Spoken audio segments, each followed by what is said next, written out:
बेहतरीन drama serial बेरंग इस एपिसोड में आप देखेंगे जी फाकरा काफ़ी खुश हो चुकी है और वो चाहती है कि जितनी जल्दी हो सके ये काम हो जाए। वो एनी को बुलाती है और कहती है एनी मैं तुमसे कुछ ज़रूरी बात करना चाहती हूँ। मैं चाहती हूँ कि ये बहुत ही अच्छा रिश्ता है, यहाँ पर एमल का रिश्ता हो जाए तो एमल की लाइफ काफ़ी सेट हो सकती है। बहुत ज़्यादा खुश होती है फाकरा क्योंकि उसको उसके बेटे ने राज़ी कर लिया, उसको बताया है कि ये अगर हम ऐसा करेंगे तो आपके सारे गुनाह धुल जाएंगे, जिसकी वजह से फाकरा काफ़ी हैप्पी हैप्पी राज़ी हो चुकी है।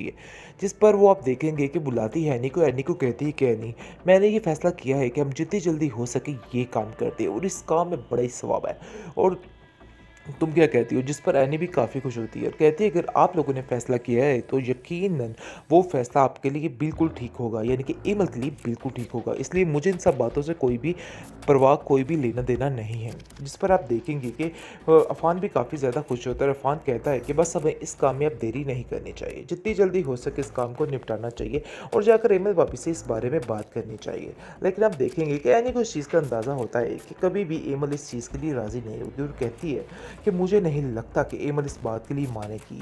जिस पर आप देखेंगे फाकरा कहती है मेरा भी यही जवाब था अफ़ान को जब अफ़ान ने मुझे बताया था, लेकिन मैं इतने अच्छे रिश्ते को खोना नहीं चाहती। मैं चाहती हूँ कि जितनी जल्दी हो सके ये फ़र्ज़ से मैं अपने फ़ारिग हो जाऊँ ताकि मुझे दिली सुकून हो जाए। लेकिन ये सारी बातें जैसे ही आयमा सुनती है तो आयमा को धचका लगता है क्योंकि वो सोच भी नहीं सकती थी कि एमल की ज़िंदगी इस तरह बदलने वाली है। जिस पर आप देखेंगे कि वो उसको कहती है कि भाई ये क्या हो गया, अगर ये काम हो रहा है तो उसका मतलब है कि एमल का ही किया तरह है और ये सारा कुछ एमल ने किया है, इसलिए वो जानबूझकर उसके आगे पीछे हो रही थी ताकि ये मामला तय पाए। जिस पर फाकरा उसको साफ साफ मना कर देती है और कहती है कि तुम्हारा दिमाग ख़राब हो चुका है, एमल इस बात के लिए इनकार उसको कर चुकी है, इसलिए बेहतर यही है कि किसी पर इल्ज़ाम मत लगाया जाए, बहुतान मत लगाया जाए। तुम तो अपनी ज़ुबान को कंट्रोल में ही रखा करो। देखा है, मुझे यकीन ही नहीं आ रहा कि आखिर मैंने क्या देखा है। अफ़ान भी वही बात आकर अपनी माँ से करता है और कहता है कि मुझे ये हालात कुछ ठीक नहीं लग रहे।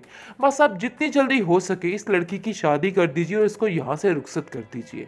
आगे से फाखरा कहती है कि बेटा ऐसी क्या बात हो गई है, मुझे तुम कुछ परेशान लग रहे हो, कोई ना कोई तो ऐसी बात ज़रूर है जिसकी वजह से तुम्हारी टेंशन में इजाफा होता जा रहा है। जिस पर आप देखेंगे कि वो कहती है अपनी, यानी कि मुझे तुम बता सकते हो। अफान कहता है कि बात यह है कि वो लड़की ठीक नहीं है, उसकी हरकतें मुझे कुछ बेहतर नहीं लगती। बस मैं आपसे यही कहना चाहता हूँ कि जितनी जल्दी हो सके ये फैसला कर डालें आप। आगे से वो कहती है कि मैं जाकर दुर्दाना से बात करती हूँ और बहुत ही जल्द तुम्हें इस चीज़ का बता दूंगी और देख लेना कि मैं सब कुछ ठीक कर दूंगी। तुम बिला वजह इस बातों को लेकर परेशान मत हो। जिस पर उसे काफ़ी तसल्ली हो जाती है। लेकिन दूसरी तरफ आप देखेंगे कि फाखरा कहती है कि मेरा बहुत दिल घबरा रहा है, ऐसा लग रहा है कि जैसे मेरे बच्ची के साथ कुछ गलत होने वाला है। जिस पर आप देखेंगे कि सब उसको समझाने की कोशिश करते हैं कि नहीं ये आपका वहम होगा, इसके अलावा कुछ नहीं, फहद बहुत अच्छा लड़का है और उसको वो खुश रखेगा।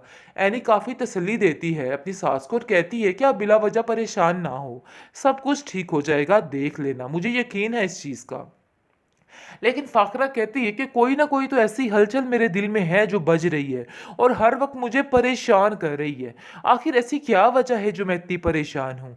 जिस पर आप देखेंगे वो कहती है कि मैं अपनी बेटी के पास जाना चाहती हूँ और उसको जाके देखना चाहती हूँ कि आखिर ऐसी क्या वजह है, सारा कुछ क्या हुआ, ये मामलात हो रहे हैं, मैं क्या करूँ, मुझे तो कुछ समझ नहीं आ रहा है। जिस पर अपनी बेटी से वो बात करती है और कहती है कि बेटा तुम ठीक तो हो, तुम परेशान मत हो ना, सब कुछ ठीक हो जाएगा।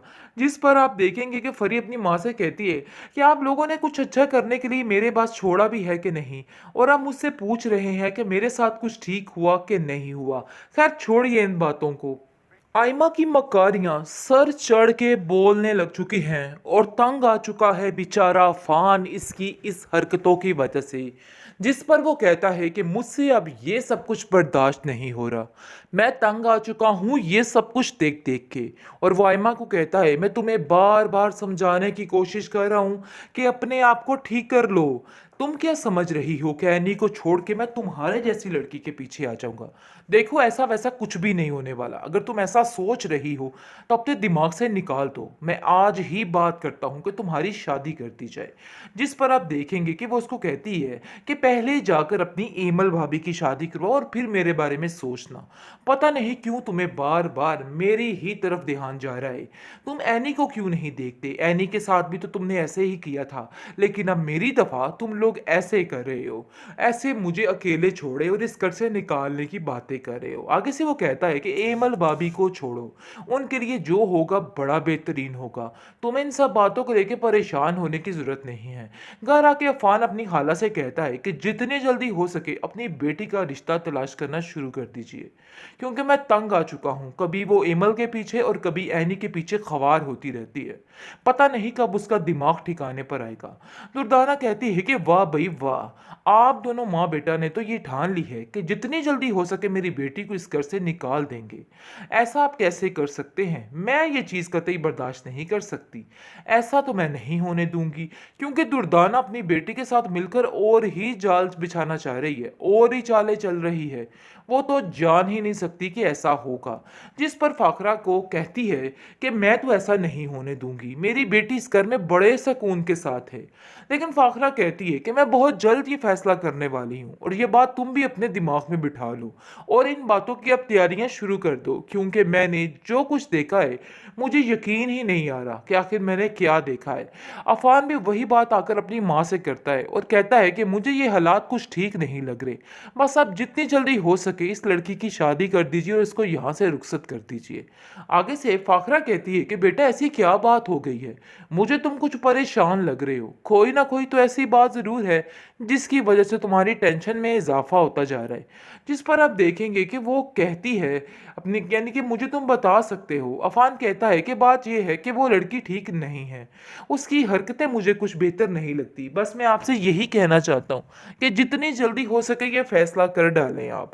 आगे से वो कहती है कि मैं जाकर दुर्दाना से बात करती हूँ और बहुत ही जल्द तुम्हें इस चीज़ का बता दूंगी, और देख लेना कि मैं सब कुछ ठीक कर दूंगी। तुम बिला वजह इस बातों को लेकर परेशान मत हो। जिस पर उसे काफ़ी तसल्ली हो जाती है। लेकिन दूसरी तरफ आप देखेंगे कि फाखरा कहती है कि मेरा बहुत दिल घबरा रहा है, ऐसा लग रहा है कि जैसे मेरी बच्ची के साथ कुछ गलत होने वाला है। जिस पर आप देखेंगे कि सब उसको समझाने की कोशिश करते हैं कि नहीं, ये आपका वहम होगा, इसके अलावा कुछ नहीं, फहद बहुत अच्छा लड़का है और उसको वो खुश रखेगा।